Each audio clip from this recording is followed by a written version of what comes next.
Great. Hello and welcome everybody to the TNFD UK Consultation Group's Q2 webinar. I'm really pleased to welcome everyone to this webinar. It's called UK Action on TNFD, and we're going to be hearing from 3 companies in the UK across different sectors that have all adopted the TNFD recommendations. My name's Charlie Dixon, and I am an Associate Director at Green Finance Institute and also the UK Market Engagement Lead for the TNFD and run the TNFD's UK Consultation Group. We hope today's webinar is going to really break down some of the key motivations for getting started with the TNFD recommendations, what some of the first steps across these companies that we have with us today have been, and how this is beginning to help inform action across each of their organisations.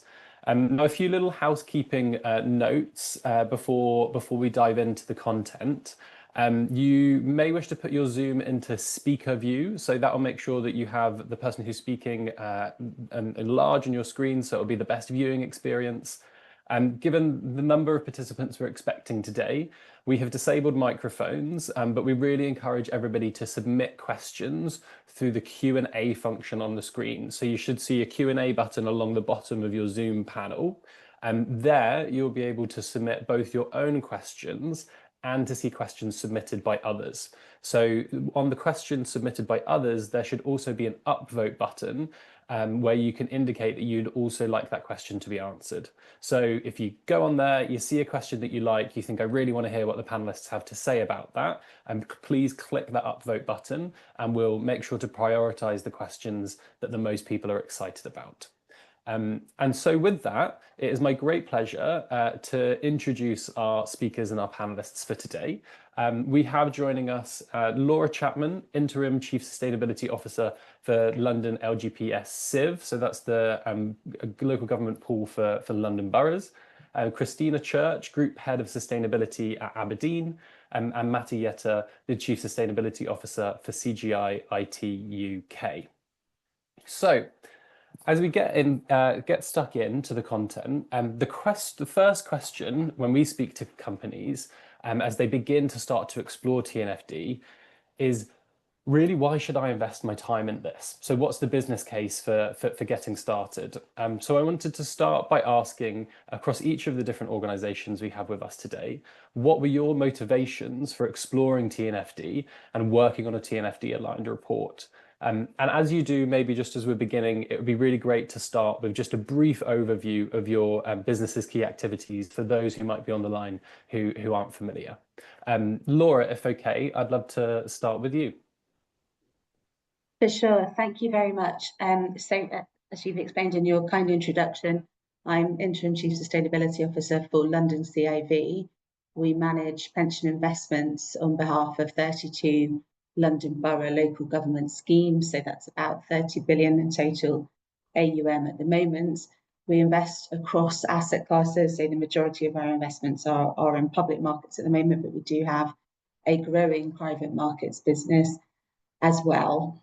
The London Civ team decided last year to become an early adopter of TNFD, and the reason that decision was made is because we do see nature, natural capital, associated risks and opportunities as existential in the same way that climate change related risks and opportunities are.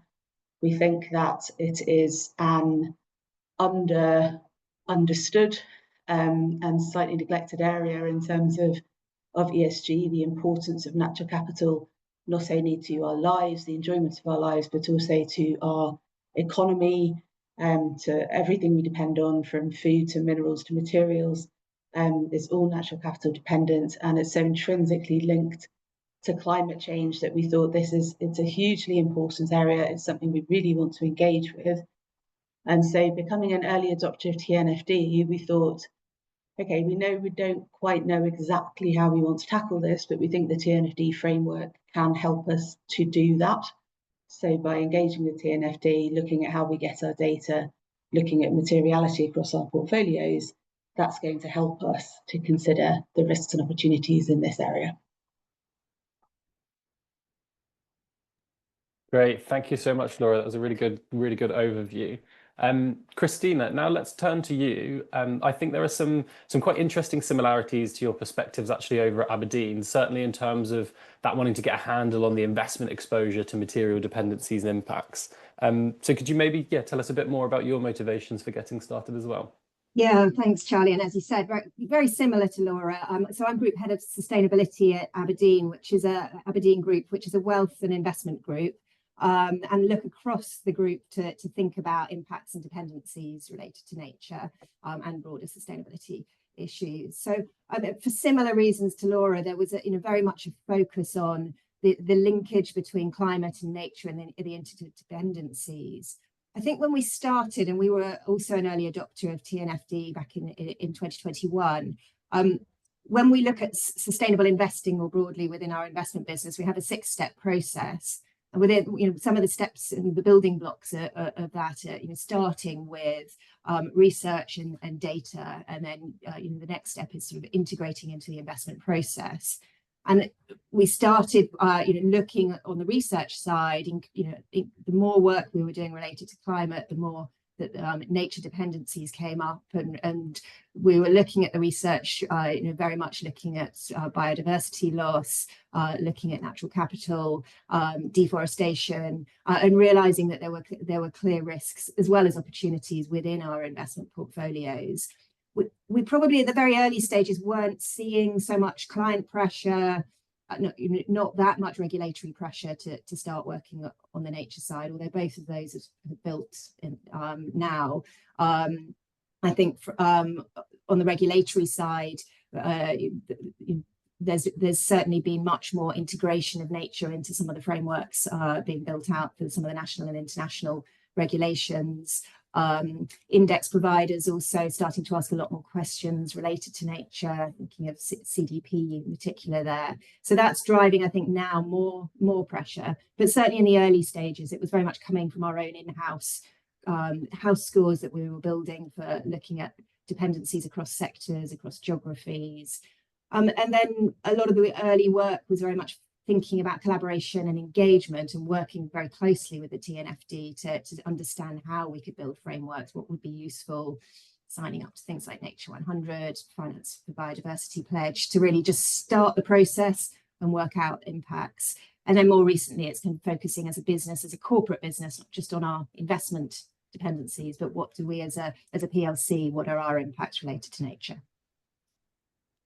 Great, thanks, Christina. And super interesting from both of you that you've both kind of considered the risk side of the equation and the opportunity side of the equation. So the two different but very interlinked motivations playing out there. Matty, I'd love to turn over to you now for a slightly different angle from the tech industry. So how does CGI UK's motivations compare? I know before you've talked a little bit about alignment with climate and reporting frameworks, and this is of course very close to a lot of the things that you do in terms of your bread and butter and your products at CGI. So yeah, love to hear from you.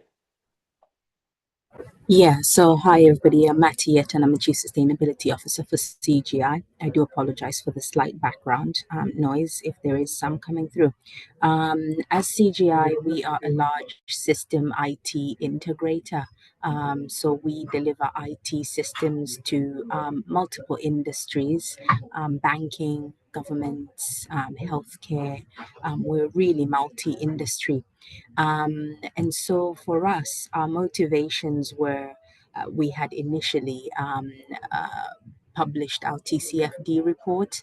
And for us, that was really the foundations for developing our integration approach and strategy of bringing different stakeholders together to identify risks, impacts, and opportunities that are climate related from a mitigation and an adaptation perspective right across the business to build resilience. And so the TNFD made absolute sense. The recommendations align with the TCFD firstly. Yes, they are slightly different. There's a strong emphasis on supply chain for us from a TNFD perspective, but the ability to understand the impacts, the risks and opportunities across our clients was tremendous as we embarked on the TNFD journey. Plus, we are also a satellite organization, and so we have a lot of satellite capabilities and have a lot of nature-related data within our organization. And so we find that a lot of the work that we do for all of our clients is satellite, nature-related based. And so it actually didn't make sense for us to support our clients with data and nature-related work when we ourselves hadn't adopted something like the TNFD, in many ways practice what you preach. And so that was also another driver actually for ourselves to do it, and any lessons learned from there to share with our clients and help to enhance the use of the technology. And finally, we have a strong and a massive supply chain ourselves. We've got things like critical minerals and work across several nature-related activities and resources. So assessing things like water stress and many other activities, actually, the TNFD felt like a more aligned framework for us to follow and adopt and use. Great, thanks, Matthew. Really interesting there what you're saying around how, you know, you've been supporting lots of clients with nature-related data, so you really wanted to put that into practice for the organization yourselves. Do you think that relationship could kind of work both ways? So do you ever imagine your work on TNFD could potentially inform how you support clients in the future, or potential new product offerings and things like that? Absolutely. So our work on TNFD has already disclosed and helped us to identify a lot of things. Our ability to merge climate and nature, to understand the impact on specific resources and client-related work, water, land, soil, agriculture, and wider, and the insights that we've gained from that, and being able to inform and support our own clients has been absolutely tremendous. So embarking on that journey ourselves, following a really robust process to assessing and understanding the scope of what we're looking at from a natural capital perspective, understanding the boundaries of what we're looking at, you know, including biodiversity, of course, things like pollination, water purification, decomposition, things that people would normally shy away, which are also part of that wider ecosystem of accounting. And then understanding the aims, you know, what are the metrics that we're trying to achieve? How do we report and monitor things like improvement on grassland, for example, and woodlands, and really articulating what those aims are, and the stakeholders that overlap that? Well, you know, do we purchase any furniture, for example? What's our link with woodlands and wider? And so being able to draw on those stakeholders as part of those aims, and then looking more broadly at the TNFD framework and the standards underpinning that to help us achieve that, and then leveraging the technology, the platforms, and the solution to account baseline and then fully report on that to be able to demonstrate progress over time. So all of that has opened a lot of knowledge and insights for us in different aspects of natural capital, depending on how you define it. And then that has then helped us to inform and support our clients, and vice versa, actually work a lot more closely with some of the areas that they've been struggling with. Fascinating. And I hear this a lot from different sectors, and especially from corporates as well, how much easier this whole process comes when you have that really clear commercial case and you can bring the commercial teams into the conversation. Matthew, I want to stick with you, if that's okay. And there are lots of businesses, I think, online thinking, okay, if I've understood why this might make sense and why this might be interesting to get started, how do I do that? Where do I start? How do I break this down kind of into manageable chunks? So could you please walk us through what the first few steps of TNFD look like for you at CGI UK? Yeah, sure. So firstly, I would like to say that TNFD do have a fantastic framework called the LEAP approach. So if you are unfamiliar, just look at the LEAP framework. But what I'm going to describe is essentially what the lead does, and I'm going to try and break it down into some bite size. So I always recommend to start off with your materiality assessment. Just understand what's the scope of your business and what do you do. From a CGI perspective, for example, we know we're an IT company. We know we've got hardware, for example, we've got mobile phones. We know that comes with minerals like tin, tantalum, gold. We know that we've got operations like our offices, facility teams that have some land in some other areas. And within that, we know that there's land use, land cover, for example, soil management. So really looking across the business, firstly, from an operational perspective, and also from a client perspective, if you're in the private sector. If you're not in the private sector, from a government perspective, the operations and the activities that you generally do, map those out first, bring those stakeholders together. Don't do it alone, because there's always a chance that you can miss something. Start off with an initial overview of what are the natural resources, activities that you are looking to map and understand, and also agree the scope. Are you just going to look at the UK? Are you just going to look at a specific region?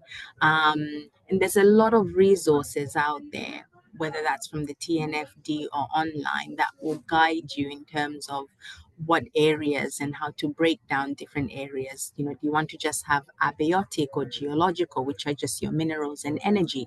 Or do you just want to have your ecosystem services? Or do you just want to have your planetary boundaries? There's a lot of online resources out there that will help you chunk your different areas into the correct sort of terminologies. And then after that, do a mapping of the stakeholders, because that really is what helps with your business case. So how does this overlap with finance? How does this overlap with facilities? How does this then overlap with the different teams?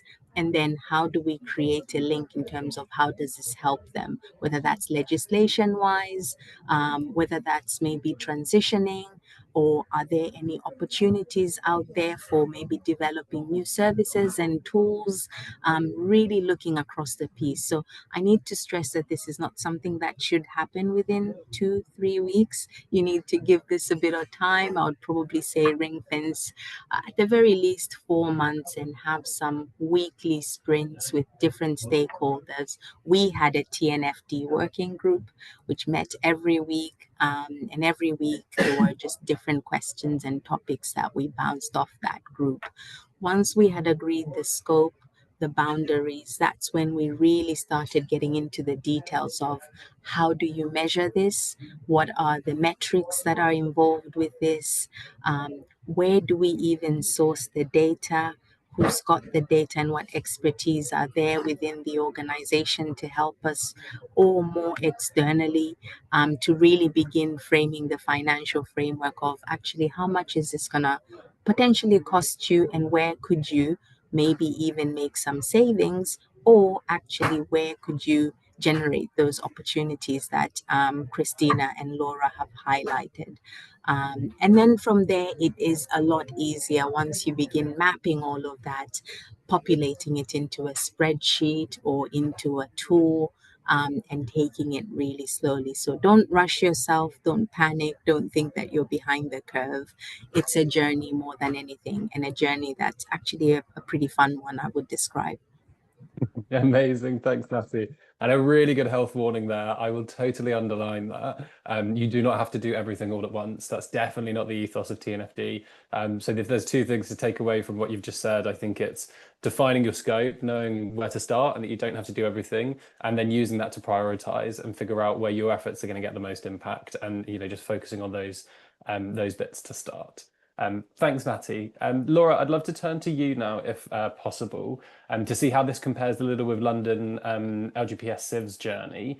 And so, yeah, we'd love to hear what your first steps are. And I know you've been thinking a little bit more about how you work with partner organizations, so interacting with data providers and some of your partner funds. So it would be great to hear more about that.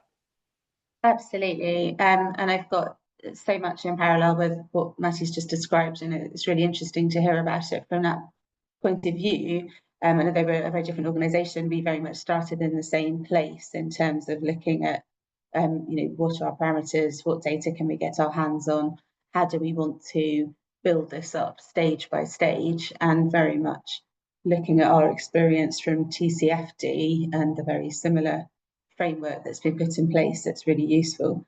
So we started really with understanding the requirements, and then you talked about our partner funds, very much engaging with our partner funds and taking their feedback on, do they agree that this is a really important issue?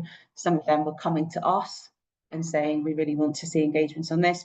We think this is a really important issue. So we knew that we had absolute support from our partner funds to be embracing this issue and embracing this new round of reporting. And I think in the beginning, we had to stand back and think, as I said in my opening preamble, maybe we don't know exactly how we're going to do all of this. And does that mean, therefore, that we shouldn't do it?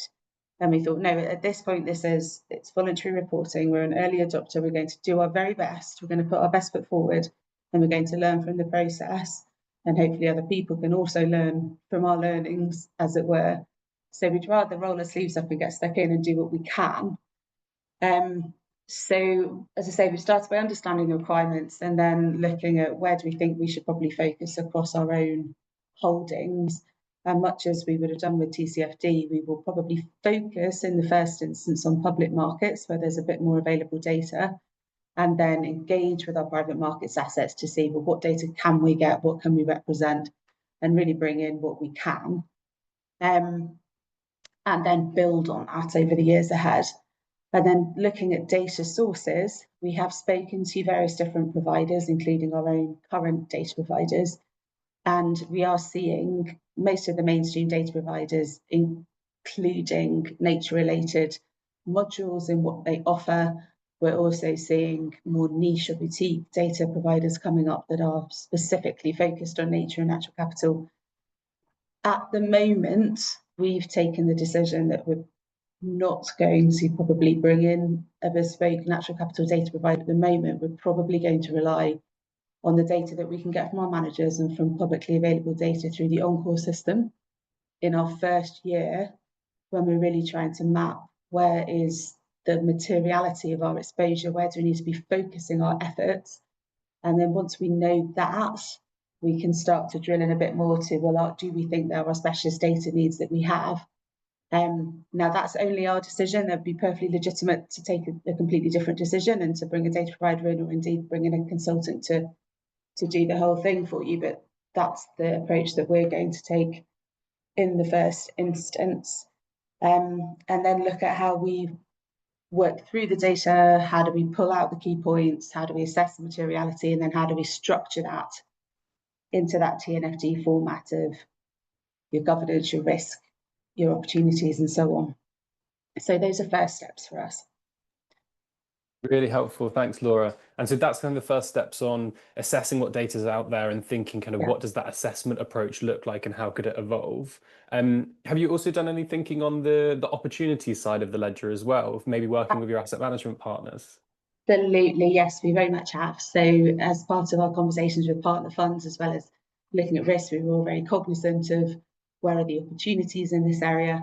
Very much like investing in climate solutions, we have significant renewable infrastructure investments. We wanted to think about, well, is there scope to invest in natural capital?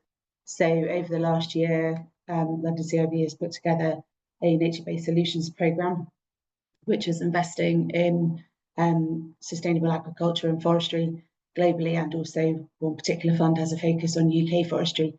Again, this is something that very much our partner funds wanted to do, and we worked very hard with the chosen managers to determine what their approach was, how sustainable it was, are they using regenerative practices, and so on. So that is a way to start building on opportunities within this sector. Excellent, thank you. So Christina, let's come back to you now, if that's okay. You mentioned a little bit in your previous answer that your investment business had taken quite a structured approach with a couple of different phases. So it would be great to dig into that a little bit and hear a bit more, and anything that you want to add as well on your first steps.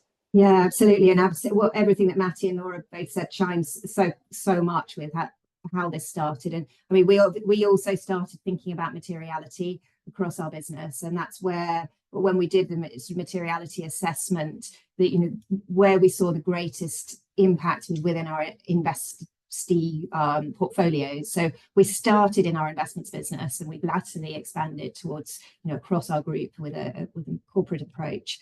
But from in the investments business, we already had a kind of a structured approach to thinking about sustainable investments more broadly. So we utilized that same structure. There's six sort of building block approach, which is research and data, investment integration, building client solutions, looking at active ownership and engagement in particular, working collaboratively with others. We can't solve all these issues on our own, and then of course disclosure ourselves to make sure we can support the sort of where there is lack of data. So we started with the research side. Already discussed that. Some of the white papers we published looking in more detail. We very much, in terms of collaboration, have engaged very actively with the TNFD and involved in some of the pilot schemes there. From a data side, similar experience to Laura there, that we did a deep dive on what our data requirements were, and really settled on the fact that the Encore data, certainly for public markets, it provides us with a sort of a helpful heat map at a sectoral basis to really start looking at the potential risks linked to dependencies and pressures related to nature.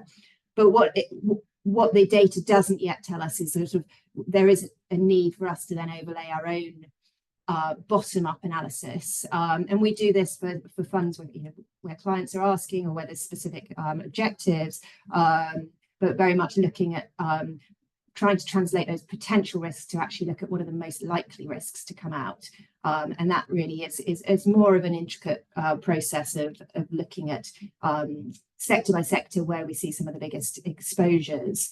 And that's very much where some of the frameworks out there help. TNFD in particular, looking at the key metrics. Encore has a focus on material dependencies and pressures, and that's also very helpful when we're looking at this stage. The data really isn't perfect, but it shouldn't stop you getting started. There's enough out there to get a heat map of where the biggest exposures are. And then we've really focused a lot on the engagement side and working collaboratively with Nature Action 100 to start honing down into where we see the biggest impacts. We've narrowed down to sort of 10 specific companies across a number of sectors that we see as the big, where we think we can drive the biggest impact related to nature, and engaging with those companies. And they shouldn't surprise you which sectors they're in, but the sectors like paper, forestry, real estate, water, utility, food producers. And we're really looking for better data. Some of them trying to understand the data that we have and see what the impacts really are. And that has enabled us to tweak our heat map to be more directed to specificities. And then we progressed, I would say, at the corporate level to looking at our nature strategy more broadly, and how do we want to disclose. If some of the gaps are data that in our investment companies, not all our corporates are disclosing, how are we as a PLC focused on nature and what our impacts are? I mean, as a financial services business, our direct impacts are relatively light. We have operations, so we have operation exposures. We've got waste and water, and we can disclose those and hopefully focus on reductions there. And we're starting to look through our supply chain as well. Again, the sort of suppliers that we have as a financial services business might not be those that have the greatest exposure to nature, but we're still making sure that we can engage through our supply chain and understand what exposures we have there. And then finally, because data kind of came up as one of the challenges to getting started, we wanted to see if we could drive some positive opportunities related to data. And on that front, we've worked with our in-house, our Aberdeen Group Charitable Foundation, to really think about where are there possibilities for us to drive positive change and impact. And we've got currently got 3 partners on the charitable side that are focused on nature. One is the Alan Turing Institute, one is UNESCO, and one is the RSPB. With the Alan Turing Institute, we're working on something called Project Amber that the UK Centre for Ecology and Hydrology are looking at, which uses AI and data to really improve biodiversity metrics and knowledge. We've got centres around the world looking at biodiversity loss and gain in various regions. And then with the RSPB, we're starting to work with them on sort of peatland focus and understanding that. So we're really excited on the philanthropic side to try and drive better information, but we're also at the same time progressing our own business, looking through our investments, but then more broadly across our whole footprint. But it's, as everybody else has said, it's an iterative process. We've been doing this since 2021 at least, if not before. And each year we make more progress and move further forward, and we hope to continue that stage of ongoing progress and better disclosure. Great, thank you. There's 2 things I really love about that. One is kind of going right back to the beginnings of where you started. It sounds like there was a real focus on upskilling and capacity building. So let's put the time into the research, let's produce these white papers, so get comfortable with the topic, engage with organizations like TNFD, but also more broadly, and then move into, let's think about the assessment and then how that flows through, eventually to things like engagement. So that's really clear. And I think that's going to resonate with a lot of people on the line. And I also love the fact that through that process, you kind of found, there are aspects of data that's challenging for us. So why don't we get stuck in? Why don't we work with our charity partners to try and improve some of that access to data? That's really excellent to hear. I guess there's so much already there, but my question would be, what's next? What do you hope to do with all of this new information, or as you learn more through these assessments? I don't know if there's anything left to cover, perhaps maybe on the client solutions side.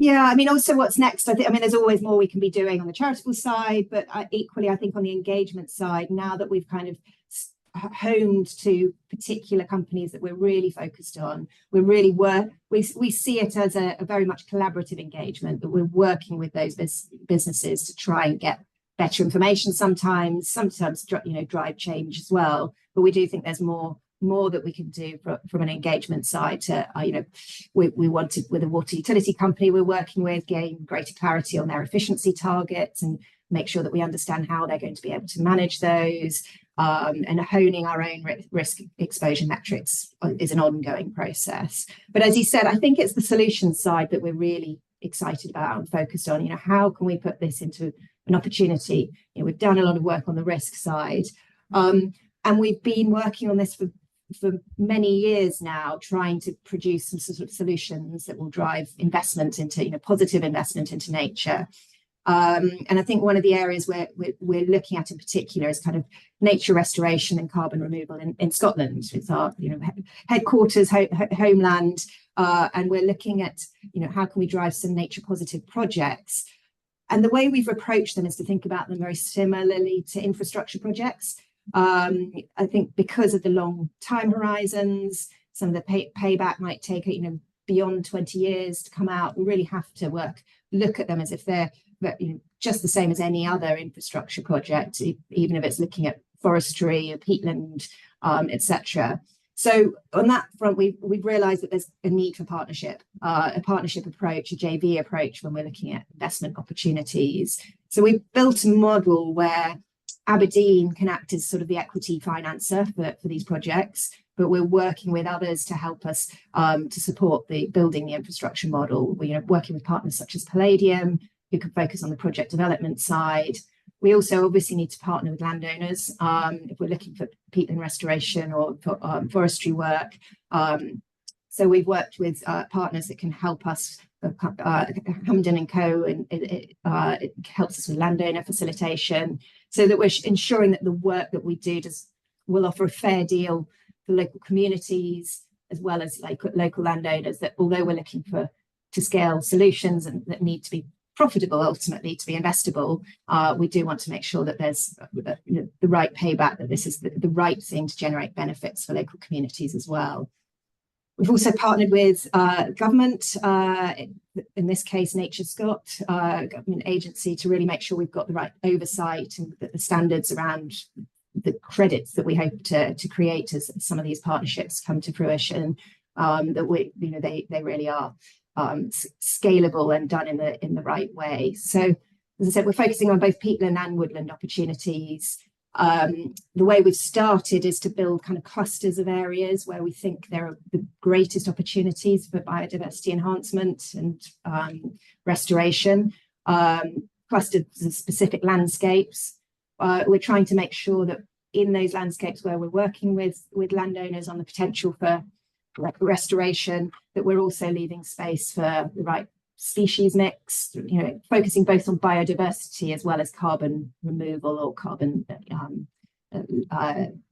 benefit, making sure we don't impact grazing areas too hard, or that the great grasslands have a variety of species on them. So it's a very complex balance to get right, but we do believe that we can create some really high quality carbon removal as a result of this, and that the credits that will be created will have a high value to the future to make this investable. The challenge, of course, is that this needs to be patient capital. When you're looking at some of these nature infrastructure projects, as I said, 15 to 20 years before payback, and then potentially 40 years plus for the overall project to come to fruition. So it is vital to make sure that the partners that you have can understand this is long-term investment, and that everything we're doing is working in combination with local communities and really driving benefit for all. But it's a slow process, it's complex, but we think we've got some solutions out there, and we've certainly got some great partners that we're working with to try and scale to solutions. Great, it's super interesting to hear about that, really quite wide range of partners you're working with there. So yeah, excited to hear more details of that as it develops. Matty, I'd like to come back to you now, if that's okay. So we're moving to thinking about kind of how has the early work on TNFD and the assessments begun to inform action across the business. And I guess in your case, you've also got this wealth of biodiversity monitoring data that you have to draw from as well. So I'd love to hear kind of how that's being put to use across CGIIT.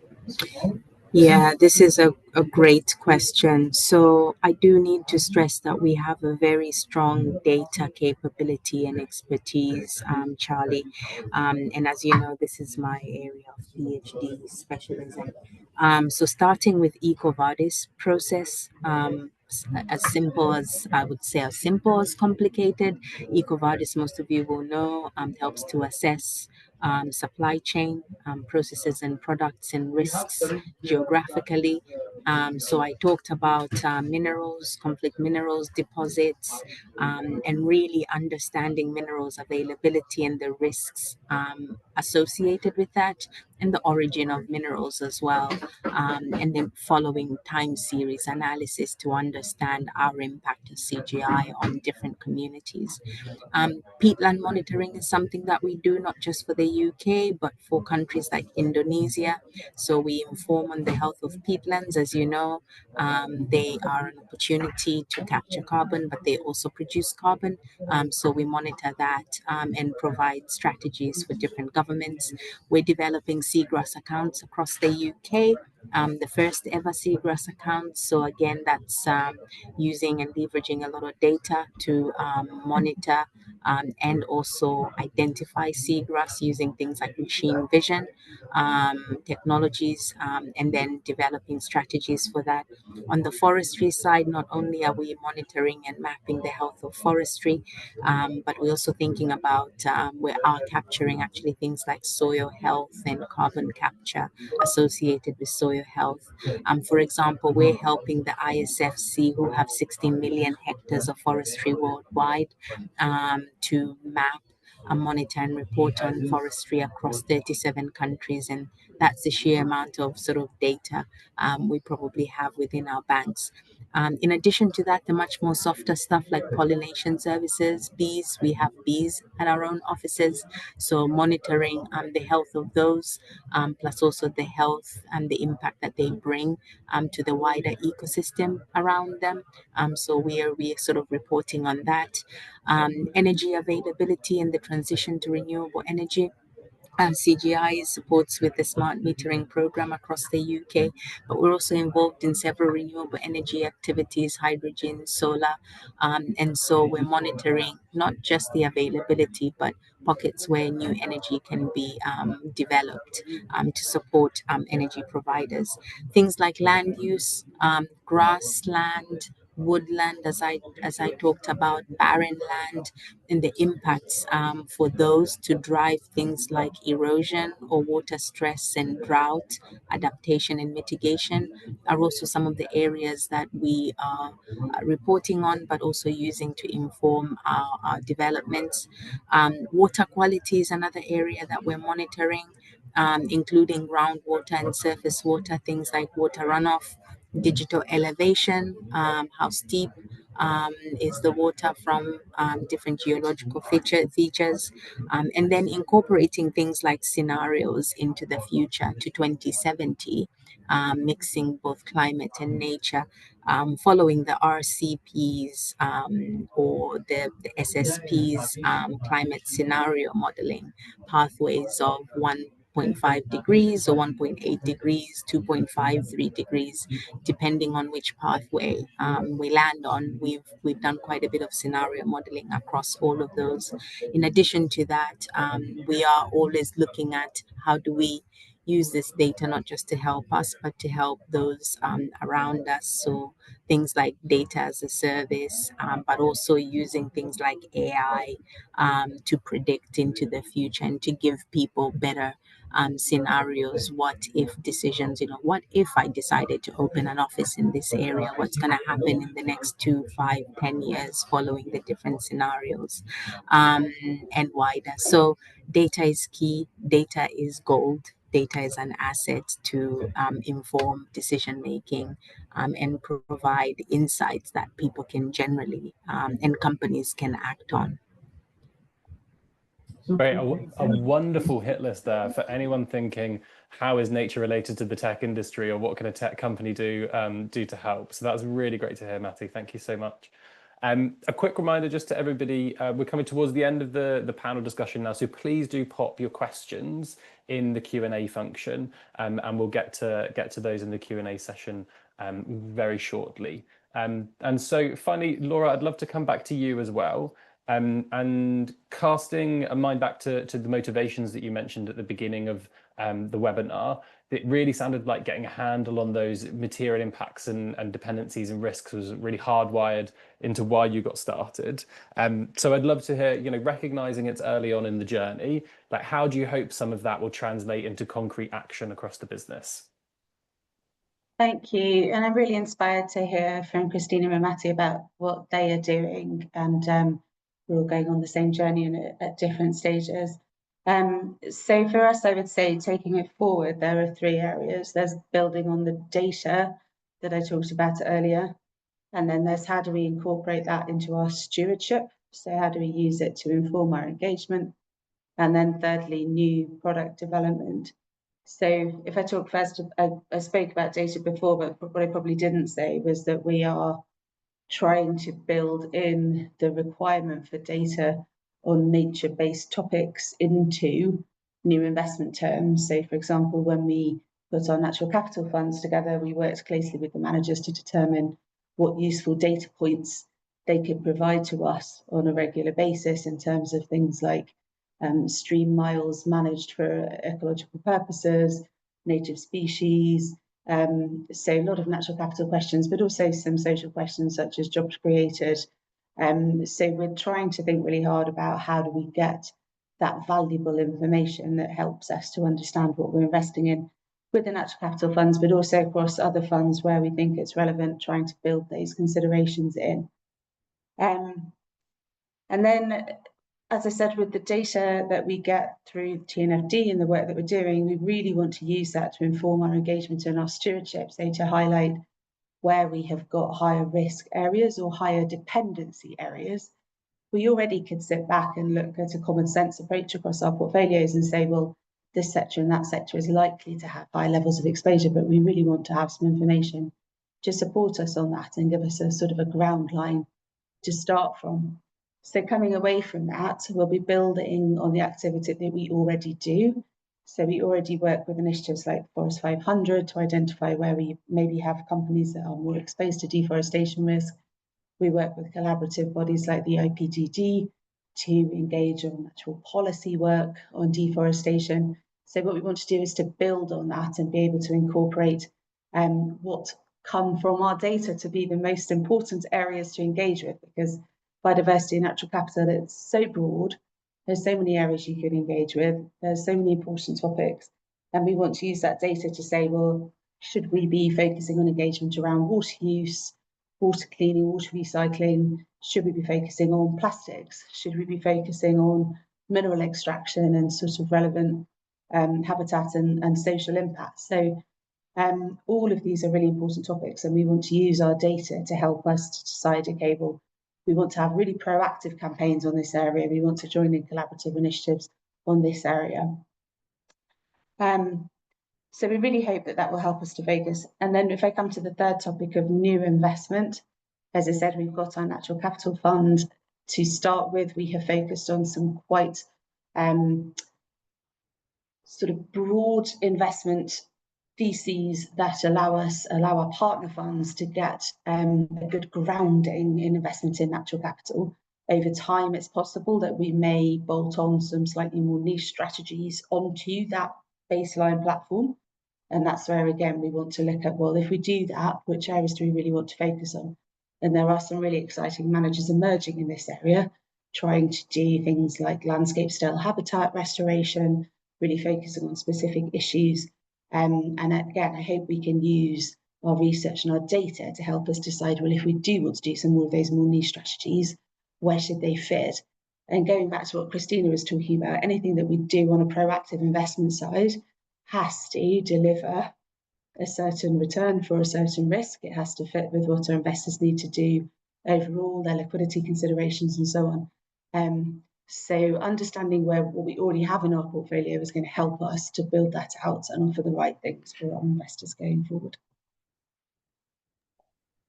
Perfect. Really, really helpful, Laura. And excited to see all of this action come through in the next couple of years. So thank you very much for sharing. So that brings us to the end of our structured panel discussion. And so we'd like to open it up. We've got just under 15 minutes or so for questions from the floor. And a few of them have come in already on the Q&A function, but please do continue submitting those. There's one in here that I can spot that is very similar kind of on the subject of what we were just discussing, which is, please can the panel provide a little bit more detail on how TNFD has allowed for integration of nature into investment decision making? So I guess thinking a little bit about ahead on how this can actually get into the investment decision making process. So I guess one for you, either Christina or Laura. I'm happy to jump in. I think absolutely it is driving our investment decision making process. As we said, it started with this heat map across sectors so that we could look at where the most material exposures were. Now it depends on the style of investment, the markets. It's easier in public markets than private, but we're all starting to build heat maps and exposures in private markets as well.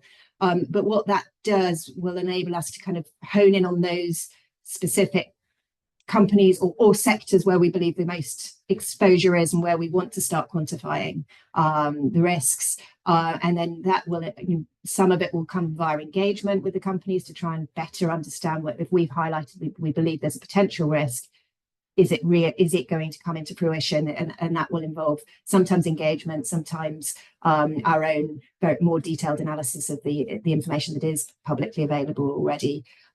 So it is driving investment decisions for sure. At the moment, more from an engagement point of view. Ultimately, some of those engagements, we believe, if we patient enough to hope that some of them will drive change. If they don't, and we can see that the risks are likely to become realized, and that those are risks that financially we don't want to bear in the portfolios, or if we're managing money on behalf of clients, if our clients have said even if it's not financial risk, it's actually an impact that they don't want to bear, we can also decide that way maybe not an area we want to be exposed to within our investments. But it's early stages still, but we're definitely doing a lot more financial analysis around potential risks and quantifying those. And there's a question there actually on kind of, have you worked on quantifying financial impacts of, that's relatively advanced. So of the many kind of hundreds actually of companies that I've spoken to, I can count on one hand the ones that are working on the financial quantification, because it is quite advanced. But maybe if there was anything that you could add on maybe the earlier kind of signals or earlier qualitative insights that you're using on the risk side, I think that could be interesting too. Yeah, I mean, I think we've obviously done a lot of quantitative work on the climate side, but as it links to nature, I think some of the our carbon calculations, and it's particularly when we're looking for solutions longer term, we need to calculate carbon prices to longer term to understand whether some of these scalable solutions that might reduce carbon or avoid will ultimately be scalable. So that is one way of quantifying. But the reality is right now, it's still a lot more of a kind of high risk, low risk scenario, more than absolutely putting numbers behind every level of quantification. But as more data becomes available and as more companies report on their impacts, quantifying will be easier. I guess the struggle right now is that some of the regulations may be being delayed that would have given more information related to data from corporates. But we're excited to see a lot reporting voluntarily as well on impacts, and that will only enable better quantification. Great, thanks. Laura, did you want to come in as well? Thank you. On that subject of data and the use of data, we know from experience that even climate data, which ostensibly is seeking to quantify, some quite standardized figures, it is incredibly complicated, full of variance, different ways of doing it. When you start looking at nature, you're looking at a huge range of different things you could be measuring in a huge range of different circumstances, different production systems, different climates. And I think we have to be really, really careful in our use of and reliance upon data. I'm not saying at all that we shouldn't be trying to get data and to get good data, but I think we have to be sure that we are putting a massive common sense and circumstance overlay on that data. And I think that's one of the things that those of us as early adopters of TNFD will need to think about as we go and give feedback on is, well, what could we get? How much sense did it make? Because the danger is, if we try to over standardize things, we're going to come out with some really weird outcomes and some slightly sort of decisions taken that don't actually have the consequences that they were intended to take. From my own sort of personal background, my home life as regenerative farming, I know how difficult it is on one farm to get sensible conclusions from soil analysis and bird counts and so on. And we're looking at doing this on a global scale. So I think all of us, when we're looking at our data, just need to be really conscious of that common sense. Use it, as Christina said, to direct your attention to the areas that need the most attention, but always have that qualitative overlay with it. Amazing, thanks, Laura. Matty, did you want to jump in as well? Yeah, it's just to add a very quick response to both the investment and the finance questions there. So we have been doing both and are actually feeling pretty great actually about where we are on our financial impact assessments. So for example, we've been looking at financial impacts associated with operating in specific industries. For example, from a CGI, we are multi-industry, and there are some industries that are largely impacted by nature-related risks in particular, and risks linked to climate change as well. Energy is one area, and so we've done quite a lot of work on assessing the financial impact to us in our business operationally. and what strategies we need to put in place to support those transition. In addition to that, we've also looked at supply chain impact in terms of the provision of specific products and services and the financial impact of that on our supply chain over time, not from just a resilience perspective, but also from identifying substitutes of products that we might need to start thinking about and consider. In addition to that, financial impacts associated with investments in research and development of new products and services, and the development of those, as well as articulation of ROI, return of it on investment over time of transitioning to those new products and services. I think I'm sure everybody's looking at financial impact associated with legal and compliance. Of course, there's specific requirements if you're in property estates or operating facilities. There's specific legal requirements that you now have to sort of consider. For example, the biodiversity net gains. Again, those are all financial impacts that are needing to be considered. And then finally, the articulation of all of that into supporting robust business cases.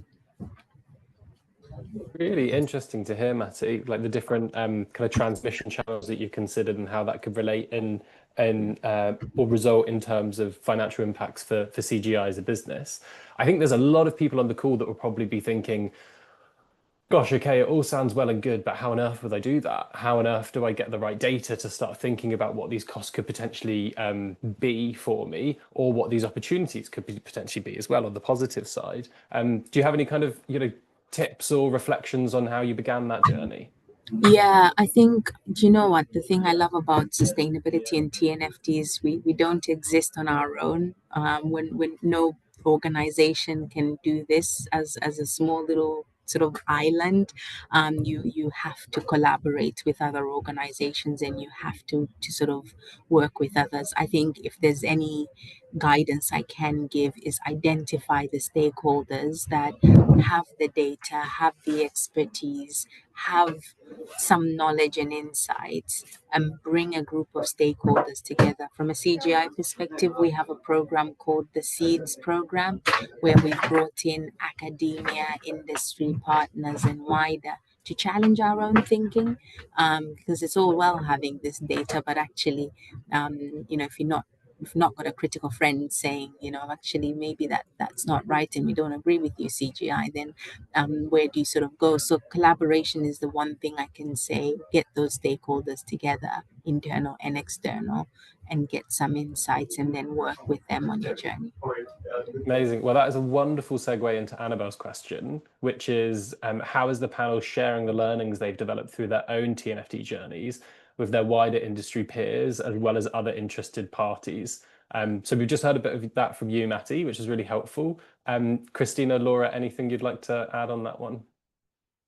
Laura? Yeah, very happy to contribute on that. It's such a good question, and it's so important. Within the asset owner world, there are various different forums looking at TNFD, and within the original group that put TNFD together, there is a TNFD forum which we participated in. But now that people are trying to put it into practice, groups like the Asset Owner Council are talking about TNFD. There is, within the local government space, there's a group called the Cross-Pool Responsible Investment Group, where we get together and we talk about issues that we're all facing. And within that, we've put together a subgroup on TNFD in nature, where members can come along and share their experiences, ask each other about, how are you getting your data, how are you prioritizing things, how far are you going to go with your reporting this time? And I think it was Matty that said, sustainability world is really collaborative. It's a lovely area from that point of view that people are prepared to share. So we're always looking for ways to share, to hear from other people, to offer, for what it's worth, what we're doing. And I would imagine that Christine is doing similar things. Yeah, nothing specific to add. They're very similar from an asset management point of view. It's it's loads of collaborative initiatives. We're members of as many as we can be with time, time limitations. But I think everybody in this industry knows the importance of collaboration and sharing, and that's what I love about the sustainability world. That there is so much sharing of ideas, bouncing ideas off. For us, our charity partners, we get in as regularly as we can to talk to our employees about things we could do, and we work with them in partnership to explain some of the things we do that might be different in a financial services business to charity, but equally working with our peers at other asset managers, other wealth businesses. There's so much opportunity for collaboration, and we're very open to that. Amazing, thank you. And I would be remiss if I didn't say that this is the entire purpose of the TNFD UK Consultation Group. So I imagine most of the people online are part of the group, but if you aren't, please do sign up. We host these webinars to showcase what different companies are doing, share their experiences. We bring together individual sector working groups to discuss these types of issues, and also run lots of events and have mailers and newsletters that highlight some of the reports that are coming out of the UK as well. So loads of really useful information there. And with that, we've come to an end of our webinar today. So thank you so much, everyone on the line, for joining. A huge thank you to our panelists that have been brilliant in sharing their experiences of how and why they got started. We hope you found it helpful. We will be back for Q3 with a new set of UK adopters and hearing from them. And until then, have a wonderful time. So thank you very much, everybody, and goodbye. Thank you. Bye.